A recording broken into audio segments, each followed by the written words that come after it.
The morning of March 6, 1944, 23,000 feet above Brandenburg, Germany, Second Lieutenant Robert Johnson eased his P-51B Mustang into formation, the Packard-built Merlin engine humming with a sound that seemed almost too smooth for war. Below him, the B-17 Flying Fortresses droned toward Berlin, their contrails writing straight white lines across the winter sky. Behind him, in his fuselage tank, sloshed 85 gallons of a fuel the Germans didn't believe existed. Johnson checked his manifold pressure gauge, 67 inches of mercury. The new fuel, they were calling it Purple Passion, on account of its violet dye, allowed him to push his engine harder than any American fighter pilot had dreamed possible just 6 months earlier. But that wasn't what made this morning extraordinary. What made it extraordinary was the simple, impossible fact that he was here at all, 500 miles from his base in England, over Berlin, in a single-engine fighter, and he still had enough fuel to get home. The Germans had built their entire defensive strategy on a single assumption that American fighters couldn't reach this far.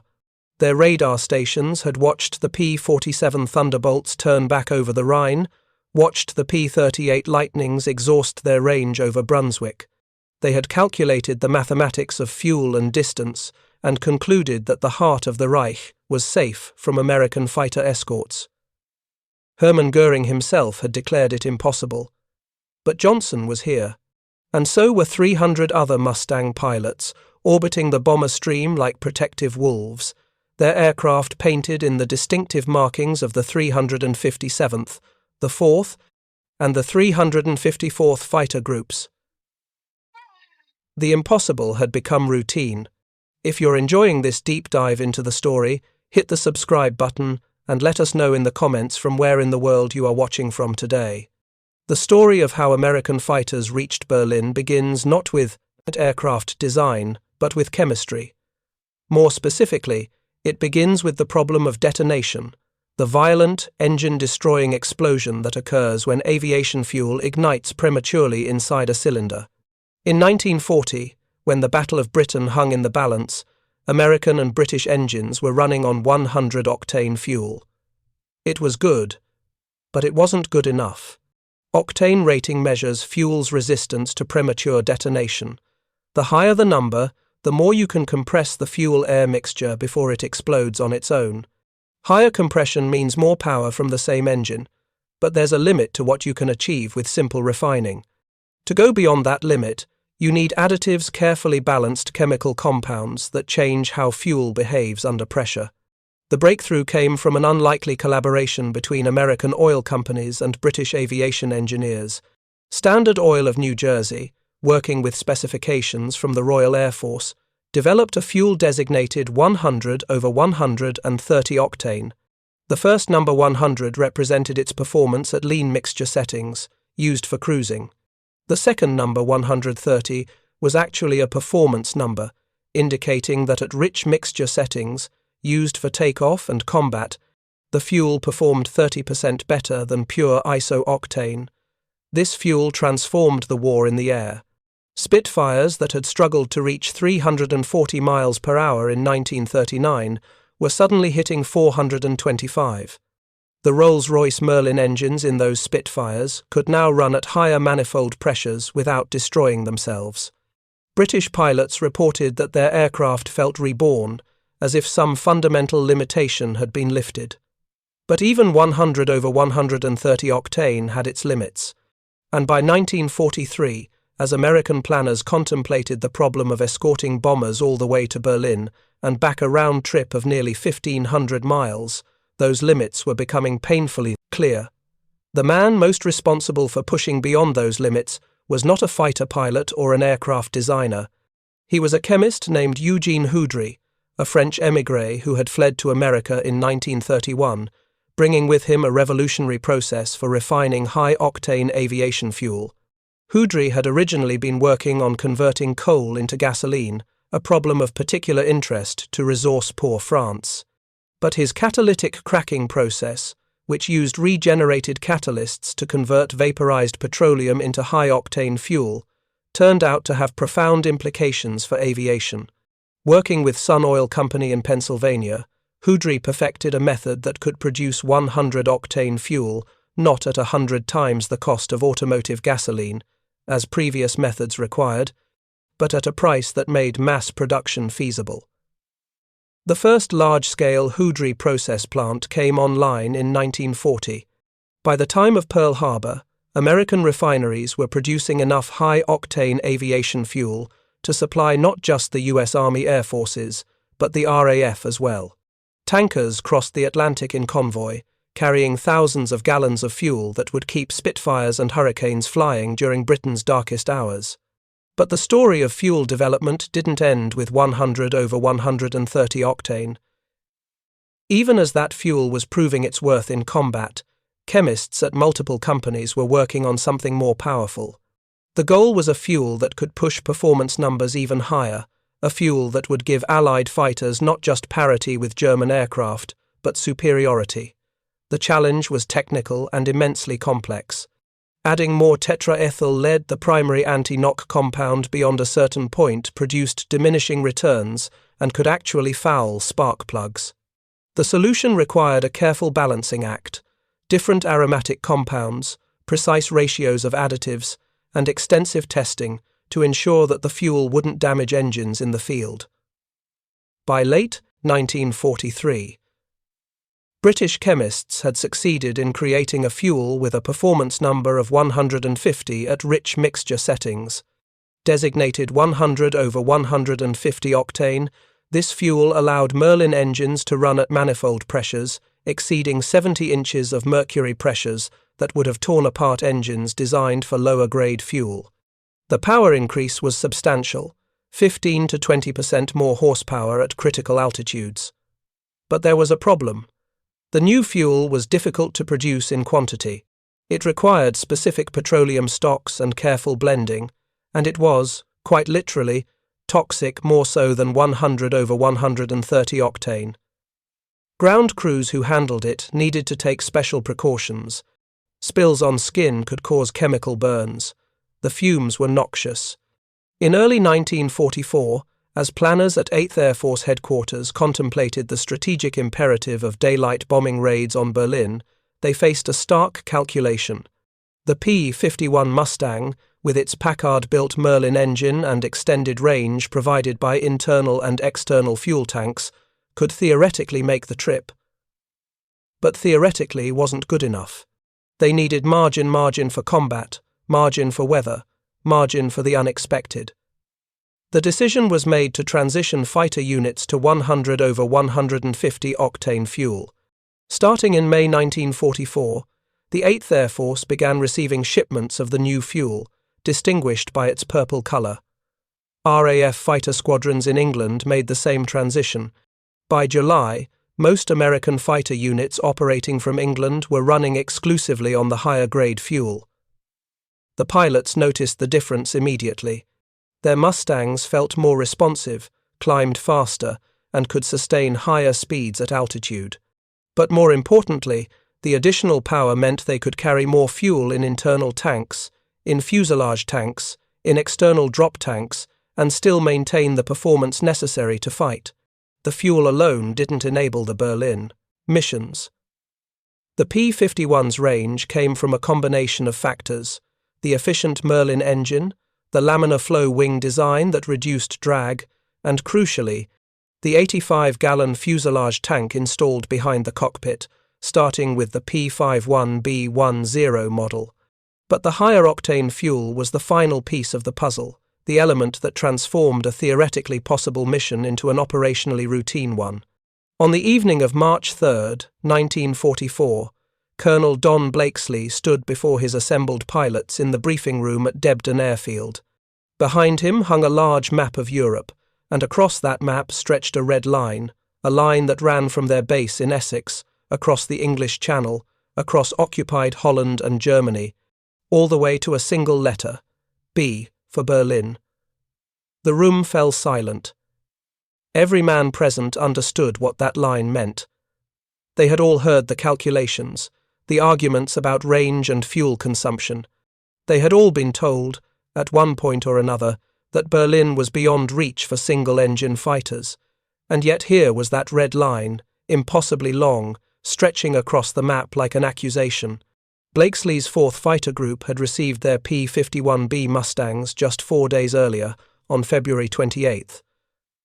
Some of the pilots had less than an hour's checkout time in the new aircraft. The Mustangs were different from the P-47 Thunderbolts. They'd been flying lighter, more agile, with a liquid-cooled engine that was less forgiving of battle damage. But they had something the Thunderbolt lacked: range, extraordinary range.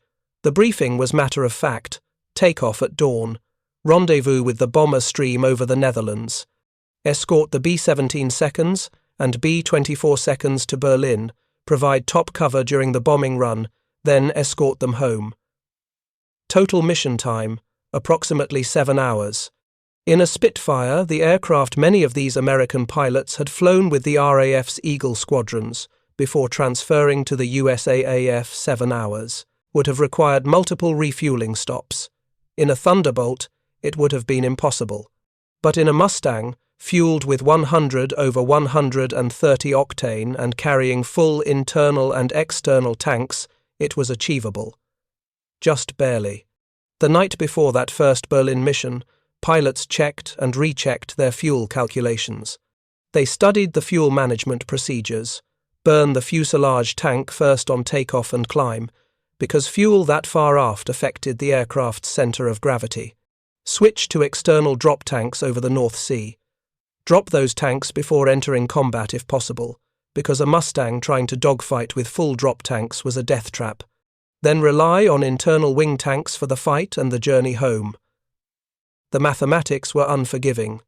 Every minute of combat time, every deviation from the planned route, every unnecessary throttle adjustment, all of it consumed fuel that might be needed for the return flight. Pilots carried small slide rules to calculate fuel remaining at various points in the mission.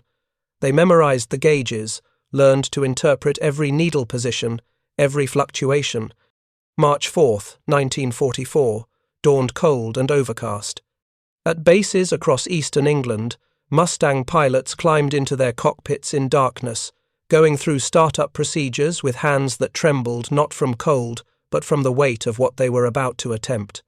Engines coughed to life, one after another, their exhaust flames visible in the pre-dawn gloom. The smell of high-octane fuel and hot metal filled the air. By 0600 hours, they were airborne. 50 Mustangs from the 4th Fighter Group, climbing through the overcast, forming up over the English coast.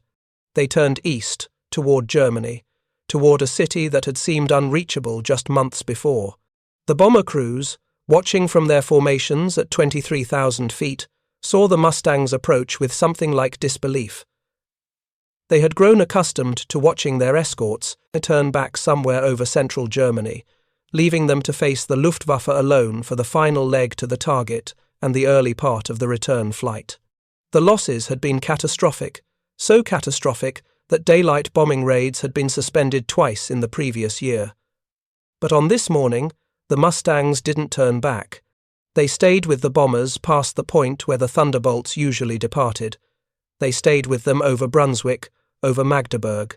And when the first German fighters appeared, Messerschmitt Bf 109 seconds, climbing to intercept the Mustangs, were still there, dropping their external tanks and diving to engage. Lieutenant Colonel James Howard, flying with the 354th Fighter Group, found himself separated from his squadron and alone over Brandenburg. Below him, a formation of B-17 seconds was under attack by more than 30 German fighters. Standard procedure was to call for help and try to stay with his squadron. Instead, Howard dove into the fight alone. For more than 30 minutes, Howard engaged the German fighters single-handedly, making run after run, breaking up attacks, forcing the Bf 109 seconds and 4 190 seconds to focus on him instead of the bombers. When his guns jammed, he continued making passes, using his aircraft itself as a weapon of intimidation. By the time other Mustangs arrived, the German attack had been broken up. Not a single bomber from that formation was lost. Howard would later receive the Medal of Honor for his actions that day, the only fighter pilot in the European theater to be so honored. But his achievement was symbolic of something larger: the psychological transformation that occurred when American fighters appeared over Berlin for the first time. Hermann Göring, commander of the Luftwaffe, would later claim that when he saw American fighters over Berlin, he knew the war was lost. Whether he actually said this in March 1944 or only later, after the collapse was complete, is disputed by historians. But the sentiment captured a truth. The appearance of P-51 seconds over the German capital shattered a fundamental assumption about the nature of the air war. The fuel that powered those first Berlin missions carried within it a story of industrial capacity that the Germans had fundamentally miscalculated. While Luftwaffe intelligence officers knew that American fighters were improving, they had no comprehension of the scale of fuel production that made sustained long-range operations possible. By early 1944, 17 Allied refineries were producing high-octane aviation fuel. The United States alone was extracting approximately 60% of the world's petroleum. American refineries in Texas, California, and New Jersey were turning out thousands of barrels per day of 100 over 130 octane fuel. British refineries, augmented by facilities in the Caribbean, particularly in Curaçao and Aruba, added to this output. The sheer volume was staggering. The 8th Air Force's fuel consumption records tell the story in stark numbers. In May 1944, when 100 over 150 octane fuel began arriving in England in significant quantities, the fighter units consumed over 7 million imperial gallons. By July, at the peak of pre-invasion operations, monthly consumption exceeded 7 million gallons. This wasn't fuel being stockpiled for a possible future offensive. This was fuel being burned, day after day, mission after mission, by hundreds of aircraft flying deeper into Germany than the Luftwaffe had thought possible. German fuel production, by contrast, was collapsing. The synthetic fuel plants that had allowed Germany to prosecute the war despite limited access to natural petroleum were under constant bombardment. Even when the plants were operational, they struggled to produce fuel of sufficient quality. Standard German aviation fuel, designated B4, had an octane rating of 87 over 100. Their higher-grade fuel, C3, was rated at 100 over 130, equivalent to what the Allies had been using since 1940. But C3 was difficult to produce and always in short supply. By late 1943, German fighter pilots were being rationed fuel for training. New pilots arriving at operational squadrons often had fewer than 30 hours in their assigned aircraft type. Compare this to American replacement pilots, who typically arrived with over 200 hours of flying time, including gunnery training, formation flying, and high-altitude operations. The disparity wasn't just in equipment or tactics, it was in the fundamental resources needed to create effective combat pilots. Lieutenant Robert Johnson, orbiting over Berlin on that March morning, carried in his Mustang's tanks not just fuel, but the concentrated output of an industrial system the Germans could not match. Every gallon represented a complex supply chain: petroleum from Texas or Venezuela, transported to refineries in New Jersey or California, processed using the Houdry catalytic cracking method, blended with tetraethyl lead and aromatic compounds, shipped across the Atlantic in convoy, transferred to storage facilities in England, trucked to forward airfields, and finally pumped into his aircraft by ground crews who worked through the night to prepare fighters for dawn missions. The Germans could see the Mustangs, they could shoot at them, sometimes shoot them down, but they couldn't replicate the system that put them there. This was the deeper reality of the air war by 1944, not just a contest of aircraft design or pilot skill, but a collision between industrial capacities so mismatched that the outcome, in retrospect, seems inevitable. But it didn't feel inevitable to the men flying the missions. Each sortie to Berlin was still 7 hours in a cramped cockpit, breathing oxygen through a mask, watching fuel gauges tick downward, knowing that the mathematics of survival depended on precise fuel management and luck. Weather could scatter formations. Combat could force excessive throttle use. A damaged fuel line or a punctured tank could transform a routine mission into a desperate race against empty tanks. The psychological burden of long-range escort fell heavily on Mustang pilots. Unlike bomber crews, who had 9 other men sharing the experience, fighter pilots flew alone.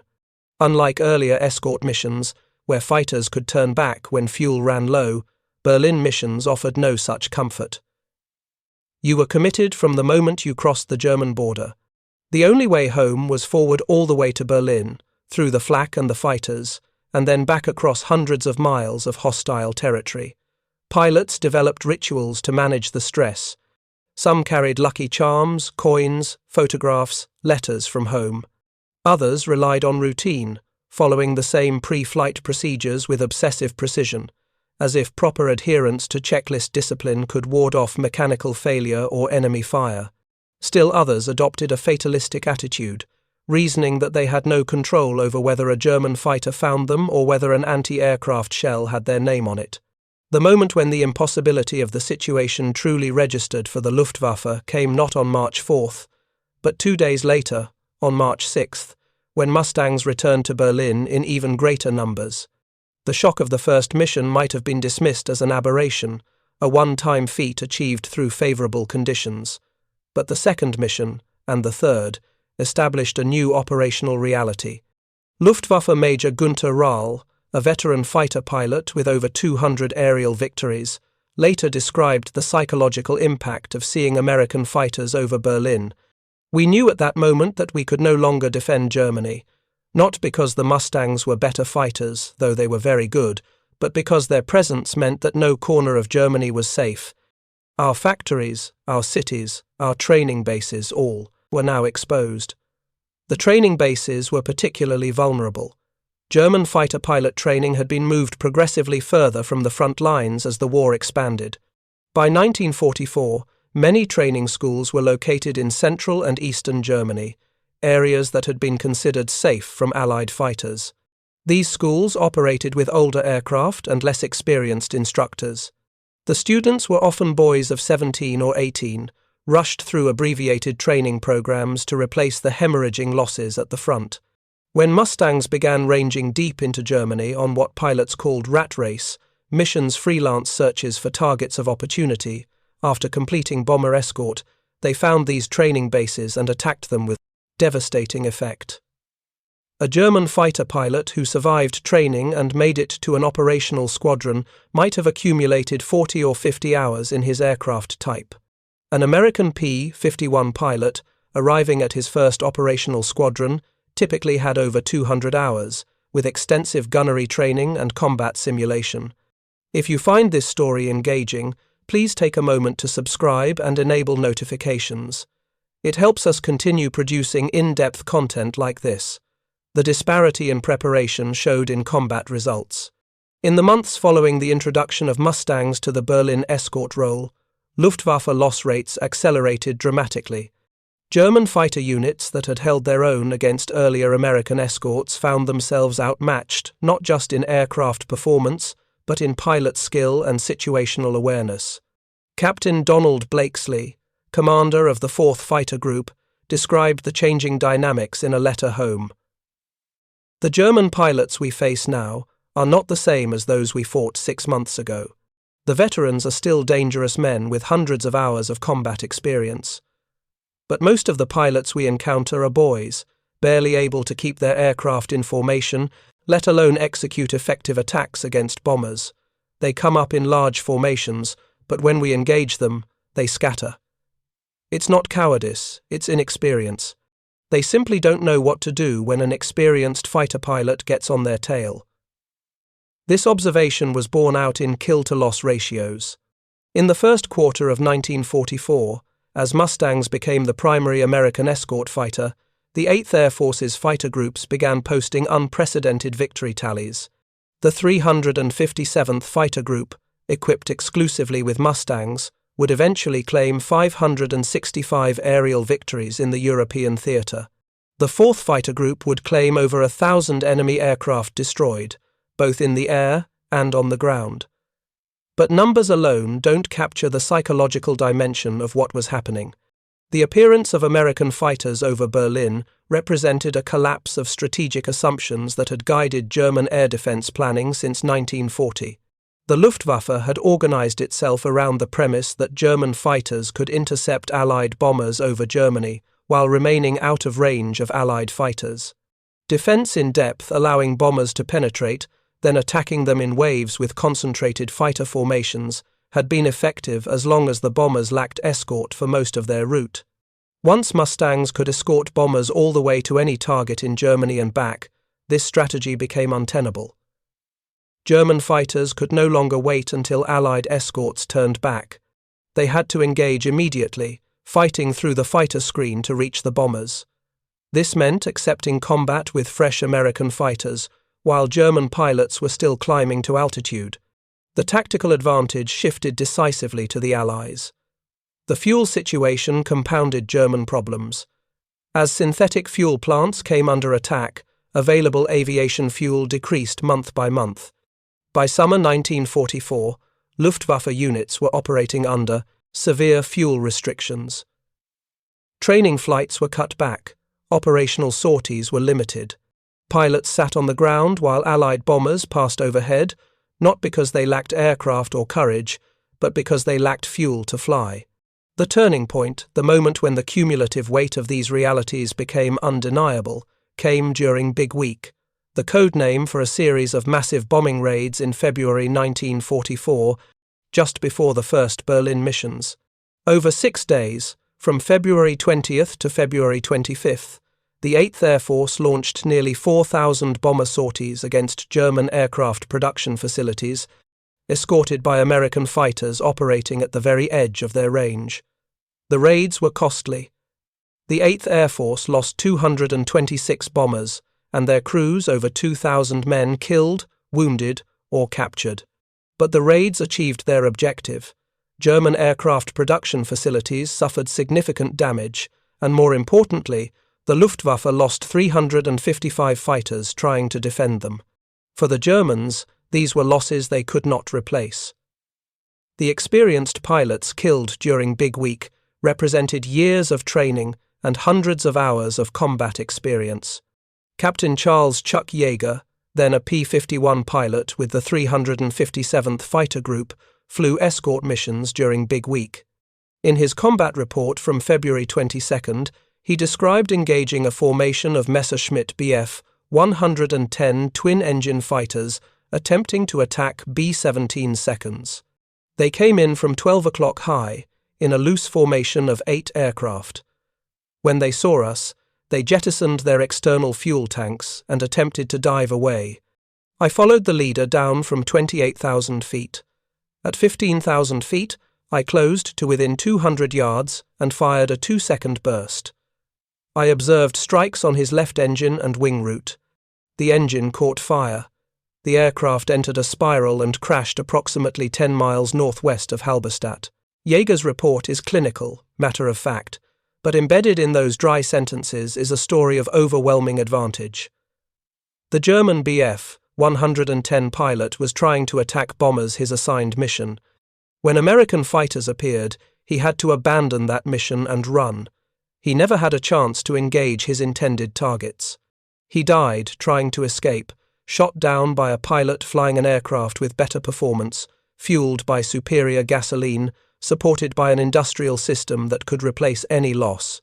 This was the pattern repeated hundreds of times across German skies in early 1944. Luftwaffe pilots took off knowing they were outnumbered, outperformed, and increasingly out of options. Some fought with desperate courage. Others, particularly the inexperienced replacements, simply tried to survive their first encounters. The veterans men like Günter Rahl, who survived the war with 275 victories, understood what was happening but were powerless to change it. By March 1944, when Mustangs began appearing over Berlin itself, the psychological effect was profound. Berlin had been bombed at night by the RAF since 1940, but daylight raids, with their precision bombing and fighter escorts, represented something different. They represented the visible, undeniable demonstration that Germany's airspace was no longer German. The civilians in Berlin, emerging from shelters after raids, could look up and see the contrails of American bombers and their escorts hanging in the sky. The Luftwaffe fighters that rose to intercept were often brushed aside by the Mustangs. The mathematical certainty of fuel consumption, the same certainty that had protected Berlin earlier in the war, had been overcome by better engineering and superior industrial capacity. General-Lieutenant Adolf Galland, one of Germany's most decorated fighter pilots and a senior Luftwaffe commander, later wrote, "The appearance of the P-51 Mustang over Germany marked the beginning of the end for the German fighter force. We could no longer mass our fighters against the bomber streams without fighting through a screen of long-range escorts. We could no longer preserve our training bases in the interior. We could no longer husband our resources for decisive battles, because every day brought a new decisive battle that we couldn't win." This was the collision with reality, not a single dramatic moment, but a grinding, cumulative recognition that the war in the air was lost. The fuel in the Mustang's tanks, refined from American petroleum, processed using techniques the Germans couldn't replicate at scale, delivered across an ocean the Luftwaffe couldn't interdict, represented an industrial and technological gap that no amount of tactical skill or operational innovation could bridge. German pilots continued to fight. They would continue fighting until May 1945, when the war in Europe ended. But after March 1944, they were fighting not for victory but for time, hoping to delay the inevitable long enough for some political settlement or miracle weapon to change the calculus. The miracle never came. The industrial reality oil from Texas, refineries in New Jersey, convoys across the Atlantic, Mustangs over Berlin, proved more powerful than any wonder weapon or tactical innovation. The missions continued, day after day, through spring and summer of 1944. What had seemed impossible in February became routine by June. Mustang pilots logged mission after mission deep into Germany, their logbooks filling with entries that tracked hundreds of hours over hostile territory. The fuel that powered these missions, first 100 over 130 octane, then increasingly 100 over 150 octane, as production ramped up, became as fundamental to operations as oxygen or ammunition. By July 1944, the 8th Air Force's fighter groups were consuming over 7 million gallons of high-octane fuel monthly. The numbers are almost incomprehensible in their scale. 7 million gallons, month after month, representing the output of refineries working around the clock, tankers crossing the Atlantic, supply systems moving fuel from ports to storage depots to forward airfields. Every gallon pumped into a Mustang's tanks represented not just chemistry but logistics, the unglamorous, essential work of warfare that rarely appears in dramatic accounts but ultimately determines outcomes. The human cost of establishing air superiority was substantial, even with the Mustang's advantages. The 8th Air Force lost approximately 2,520 P-51 seconds in combat over Europe between late 1943 and May 1945. Each loss represented a pilot killed or captured, a family receiving a telegram, a community mourning. The mathematics of fuel consumption and range had been solved, but the mathematics of survival remained unforgiving. Lieutenant Robert Johnson, the pilot we followed over Berlin on March 6th, completed his combat tour in May 1944, having flown 67 missions and accumulated over 400 combat hours. He survived. Many of his squadron mates did not. Of the 50 pilots who had deployed with his unit to England in November 1943, fewer than 30 completed their tours and returned home. For those who survived, the experience left marks that never fully faded. Combat pilots learned to live with a specific form of calculated risk, knowing that each mission might be their last, yet going anyway, day after day, because that was the mission. The long flights to Berlin added a particular dimension of stress. 7 hours in a cockpit, much of it over hostile territory, with fuel gauges ticking steadily toward empty, and the knowledge that any significant combat or weather deviation could leave them swimming in the North Sea or bailing out over Germany. The German pilots who faced the Mustangs paid an even higher price. Luftwaffe fighter losses between January and June 1944 exceeded 2,200 aircraft, with pilot casualties killed, wounded, or missing numbering in the thousands. These losses came disproportionately from two groups: The experienced veterans, who took greater risks trying to protect less experienced wingmen, and the inexperienced replacements, who often didn't survive their first 10 missions. Oberleutnant Franz Stigler, a German fighter pilot who survived the war with 28 aerial victories, later described the hopelessness of the situation. By spring 1944, we knew we were fighting a losing battle. Every day, more American fighters appeared. Every day, our numbers decreased. We had good aircraft. The Bf-109G and W-190 were excellent fighters. We had some outstanding pilots. But we didn't have enough fuel to train replacements properly. We didn't have enough aircraft to replace our losses. And we didn't have any answer to the Mustang's range.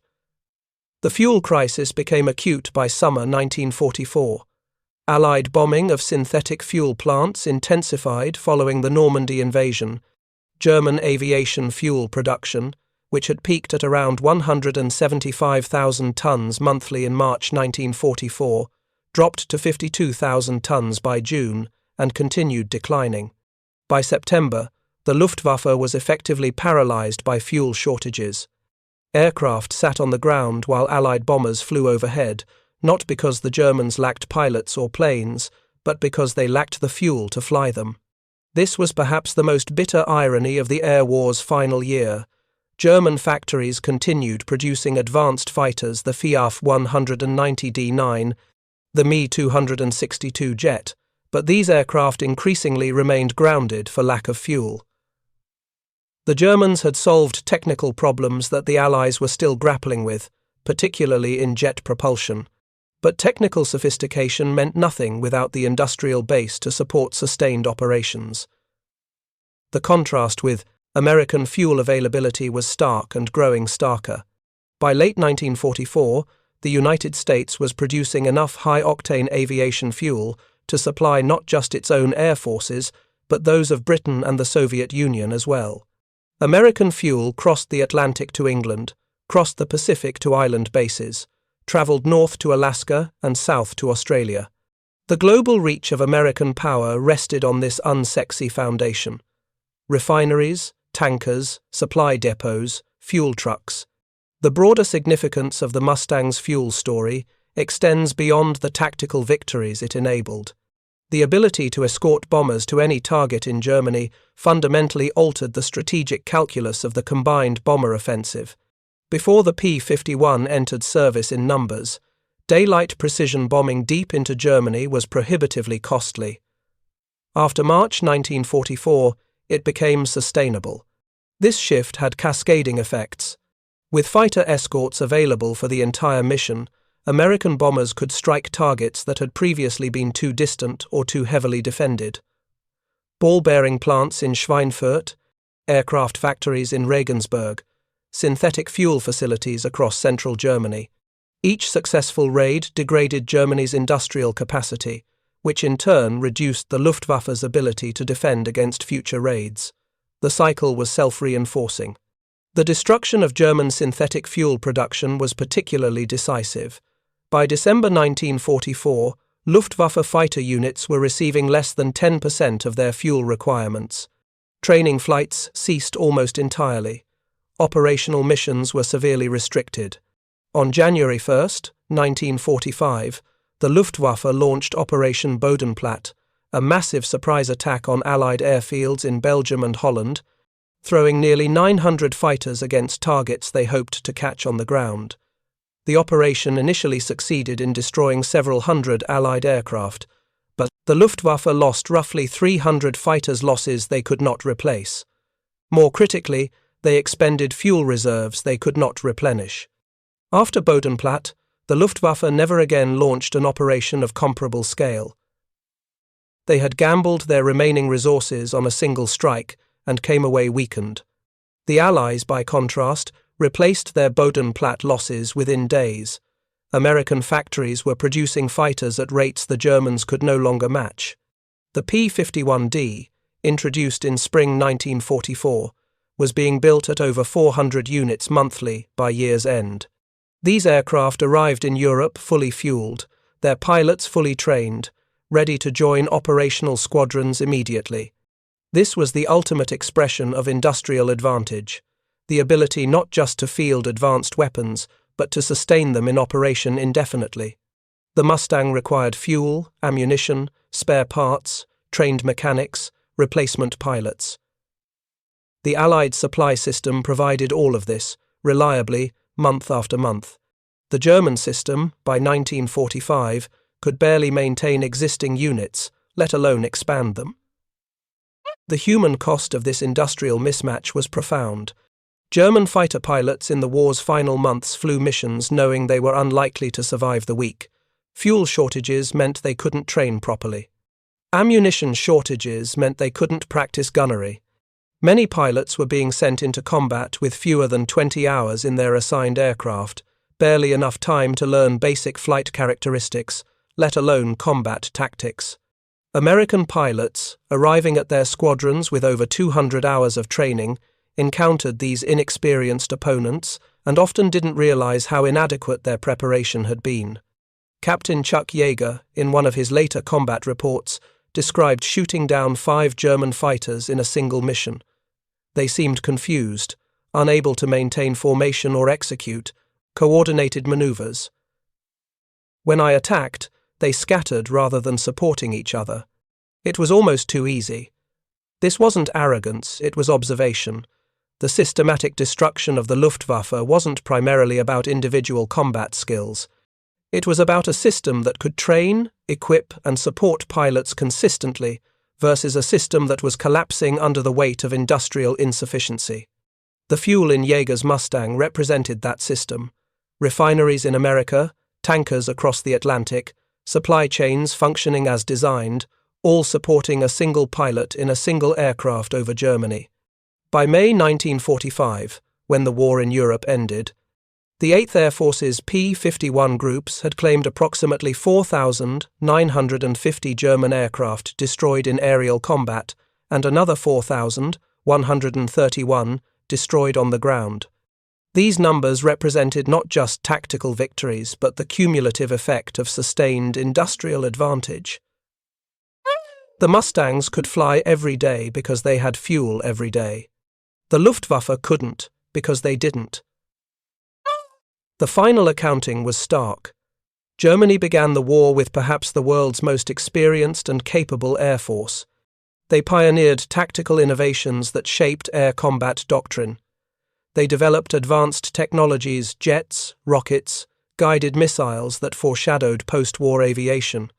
But they couldn't produce enough high-octane fuel to keep their fighters flying, and so they lost. The legacy of the P-51 Mustang extends far beyond World War II. The aircraft remained in service with the United States Air Force through the Korean War, where it flew ground attack missions with distinction. Foreign air forces operated Mustangs into the 1980s. The aircraft's basic design, mating an efficient airframe with a powerful engine and maximum fuel capacity, became foundational to post-war fighter development. But the deeper legacy lies in what the Mustang represented, the marriage of technical excellence with polite, industrial scale. The aircraft itself was superbly designed, embodying advanced aerodynamics and careful engineering. But it succeeded because American industry could produce it in quantity, fuel it with high-octane gasoline, and maintain it in the field. Technical brilliance without industrial support remains theoretical. Industrial capacity without technical sophistication produces quantity without quality. The Mustang achieved both. The fuel that powered the Mustang developed through collaboration between government, military, and private industry, represented a similar synthesis. Eugene Houdry's catalytic cracking process, developed commercially in the 1930s, was adapted to military requirements in the 1940s. The resulting high-octane fuels weren't just chemical compounds. They were products of a functioning system that could identify requirements, develop solutions, scale production, and deliver results. This capability, identifying problems, mobilizing resources, implementing solutions at scale, was perhaps America's most decisive advantage in World War II. The Mustang and its fuel exemplified this capability, but the pattern repeated across every domain. Ships, tanks, trucks, rifles, ammunition, food, medicine, the mathematics of industrial production, multiplied across years of war, created disparities that individual courage or tactical brilliance couldn't overcome. For the pilots who flew Mustangs over Berlin, the aircraft represented something simpler and more immediate, a tool that gave them a fighting chance. The range to reach the target and return home, the performance to engage German fighters on favorable terms, the reliability to complete mission after mission without mechanical failure. These practical attributes mattered more than any abstract considerations of industrial capacity or strategic doctrine. Many Mustang pilots survived the war and returned home to build families, careers, lives. They attended reunions, shared stories, remembered fallen comrades. The aircraft they'd flown passed into history, preserved in museums or restored by dedicated enthusiasts. The industrial system that produced them was dismantled or converted to peacetime production. The fuel refineries continued operating, producing gasoline for automobiles instead of fighters. But the lessons remained relevant: the importance of logistics, the reality that wars are won not just on battlefields but in factories and refineries, the understanding that technological sophistication must be paired with industrial capacity to achieve meaningful military effect. These lessons, learned at great cost between 1939 and 1945, shaped post-war military planning and remain relevant in the 21st century. The story that began on that March morning over Berlin with Lieutenant Robert Johnson checking his fuel gauges and marveling that he was there at all was ultimately a story about overcoming impossible distances through engineering, chemistry, and industrial organization. The Mustang could reach Berlin because American refineries produced fuel that allowed Merlin engines to run efficiently. The fuel existed because Eugene Houdry developed a catalytic cracking process that made high-octane production economically viable. The process was scaled up because American industry could mobilize resources to meet military requirements.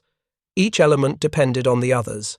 Remove any single piece, the airframe design, the Merlin engine, the fuselage fuel tank, the high-octane fuel, the industrial capacity to produce thousands of aircraft, and the Berlin missions become impossible again.